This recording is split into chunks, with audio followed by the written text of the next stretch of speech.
जब किसी भी व्यक्ति या जब कभी भी किसी पति के पास अगर जो 125 का या सेक्शन 498 का अगर जो सम्मन पहुंचता है, तो उसके पास अगर जो वो कभी भी किसी भी कोर्ट या किसी भी कचहरी में वो अभी तक नहीं गया हुआ है, तो उसके जो ये सम्मन प्राप्त को वो हड़बड़ा जाता है। यह हड़बड़ाने के साथ वो एक जो उसके परिवार में एक अजीब सी आफत आ जाती है, क्योंकि सेक्शन 125 498A क्योंकि एक ऐसे ऑफेंसेस हैं, कि ऐसी धाराएं हैं, जो ऐसे केस हैं जिनको सुन के अगर जो कभी भी किसी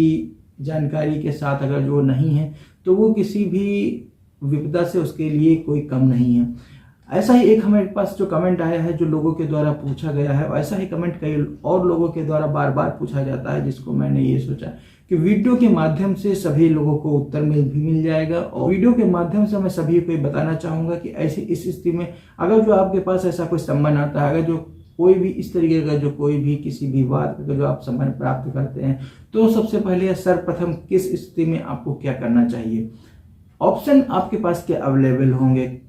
और क्या क्या रेमेडी आपके पास अवेलेबल होंगे, जिसके आधार पे आप अपना जो मुकदमा है जो आपके पत्नी के द्वारा आपके अगेंस्ट में जो फाइल किया गया है, प्रैक्टिकल रूप से मैंने भी देखा है कि जो ये प्रॉब्लम निकल के सामने आती है बहुत ही बड़ी है, ये छोटी प्रॉब्लम बिल्कुल भी नहीं है। क्योंकि आज के समय में जो ये लॉ बना हुआ था वो समाज और बच्चों को ध्यान में रखते हुए, क्योंकि वो शोषित वर्ग थे, उनको पुरुष प्रधान समाज के द्वारा उनको सताया जाता था, उनको ये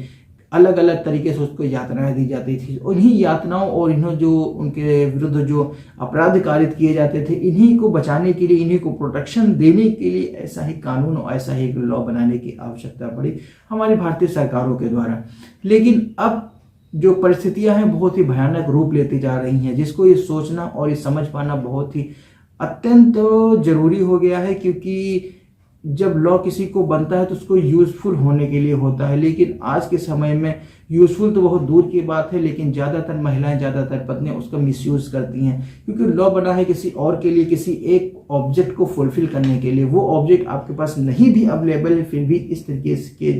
जो ऑफेंसेस हैं, जो पति बहुत ही सीधा साधा है या बहुत ही अच्छे नेचर का है, या बहुत ही उन्होंने आज तक किसी को मारा तक नहीं हो, उन पर आप ये एलिगेशन लगा देते हैं कि मुझे और मेरे जो रिश्तेदारों को, मेरे जो भाई और मेरे जो फादर वगैरह वो अगर जो घर पे आए हुए थे, उसको ससुराल वालों ने यानी कि हस्बैंड और उनके परिवार वालों ने निर्दयता पूर्वक बहुत ही मारा और पीटा है।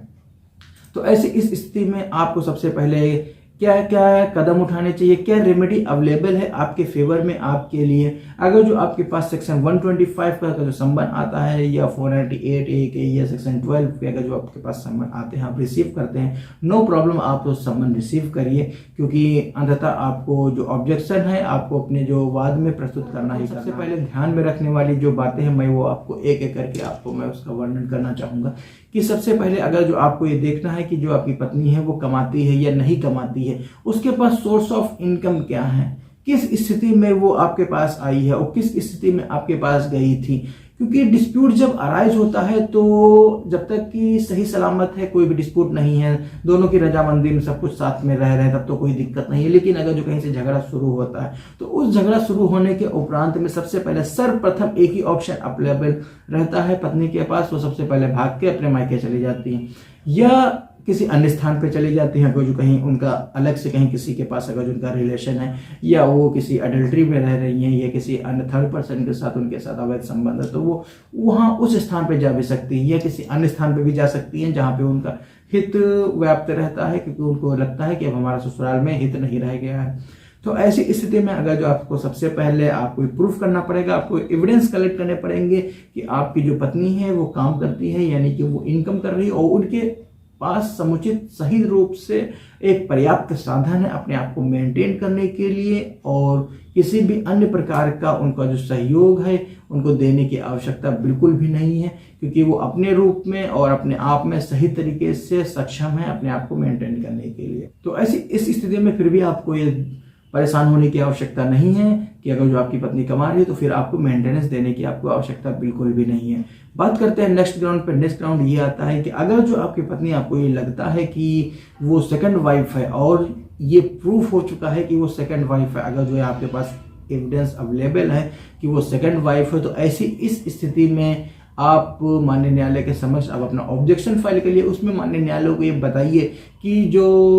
आवेदक है, जो इसने प्रार्थनी ने जो मुकदमा प्रस्तुत किया गया है वो हमारी सेकंड वाइफ है, और सेकंड वाइफ को मेंटेनेंस मिलने का बिल्कुल भी राइट नहीं होता है, क्योंकि अगर जो फर्स्ट वाइफ अवेलेबल है, फिर भी अगर जो फर्स्ट वाइफ से अगर जो डिवोर्स नहीं हुआ है तो सेकंड वाइफ को मेंटेनेंस मिलने का या किसी भी तरीके से कोई भी धनराशि क्लेम करने का अधिकार बिल्कुल भी नहीं है। तो सबसे पहले ये प्रूफ होना चाहिए, अगर जो आपको ये लगता है कि आपकी जो पत्नी है वो सेकंड वाइफ है। फर्स्ट वाइफ अगर जो है तब भी ठीक है, नहीं भी है, वो एग्जिस्टेंस में नहीं है ये, या वो पहले से कहीं अन्य स्थान पर रह रही है उसका और आपके बीच में कोई भी डिस्प्यूट या तलाक नहीं हुआ है, तो ऐसी इस स्थिति में सेकंड वाइफ को मेंटेनेंस मिलने का कोई भी राइट बिल्कुल भी नहीं है। यानी कि दूसरे शब्दों में होगा जो कहें, दूसरी पत्नी को मेंटेनेंस मिलने का कोई भी बिल्कुल अधिकार नहीं है।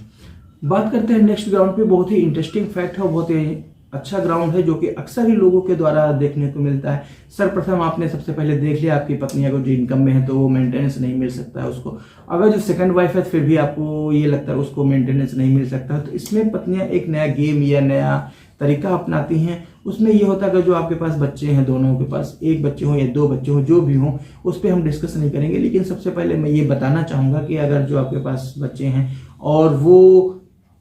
कहीं ना कहीं हस्बैंड के साथ हो या वाइफ के साथ हो, हस्बैंड के साथ हो तो भी मेंटेनेंस क्लेम करने का राइट उसके पास बिल्कुल नहीं, क्योंकि कोर्ट को ये बताना पड़ेगा आपको कि जब बच्चे हैं वो अगर जो हस्बैंड के साथ रह रहा है तो फिर उसको वाइफ को उस ग्राउंड पे आपके बच्चे के आधार पे वो मेंटेनेंस नहीं ले सकती।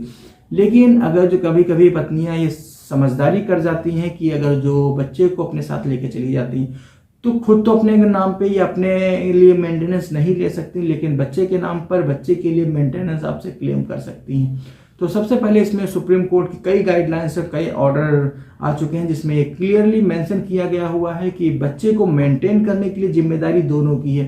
क्योंकि झगड़ा होता है पति और पत्नी के बीच में, इसमें बच्चे की कोई गलती नहीं होती है, तो बच्चे अननेसेसरी किसी भी तरीके से सफर नहीं होने चाहिए। तो ऐसी स्थिति में अगर जो ये आपको लगता है कि आपकी पत्नी ने आपके बच्चे के आधार पे 125 में अगर जो मेंटेनेंस क्लेम किया है तो उसके आधार पे ये बताना पड़ेगा कि मेंटेनेंस बच्चे के अगर जो ग्राउंड पे है तो बच्चे को मेंटेन करने का दायित्व तो दोनों का है, दोनों की ओर से वो पिटीशन मेंशन होनी चाहिए कि दोनों उसको मेंटेन करने के लिए उनका लीगली और मौलिक रूप से उनका दायित्व बनता है। और एक और नया ग्राउंड निकल के आता है जो सब बहुत ही इंपॉर्टेंट फैक्ट है, अगर जो पत्नी ने कहीं भी सरकारी डॉक्यूमेंट में या कहीं भी उसने मेंशन करके रखा है कि वो अब नहीं रहना चाहती है, जैसे कि 498 ए केसेस में 164 में या 161 में उसने कहीं मेंशन किया हुआ हो कि अब वो पति जो हमारा बहुत ही खराब है, वो इस तरीके की हरकतें करता है, हम उसके साथ नहीं रहना चाहते। अगर जो वो नहीं रहना चाहते तो इस स्थिति में फिर भी वो मेंटेनेंस पाने की हकदार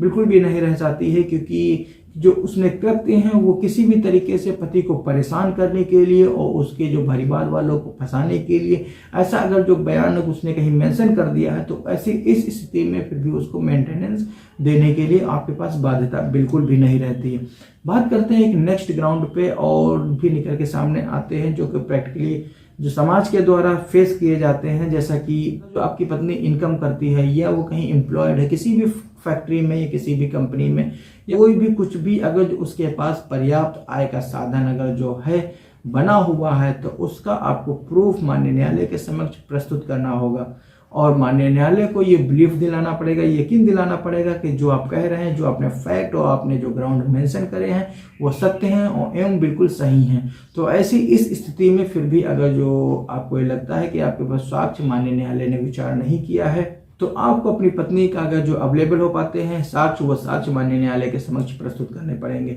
अब साक्ष्य किस प्रकार प्रस्तुत करने पड़ेंगे, तो ये रजनीश वर्सेस नेहा के वाद में माननीय उच्चतम न्यायालय ने क्लियरली मेंशन करके रखा हुआ है कि दोनों पक्ष हस्बैंड एंड वाइफ दोनों ही अपनी इनकम छिपाते हैं।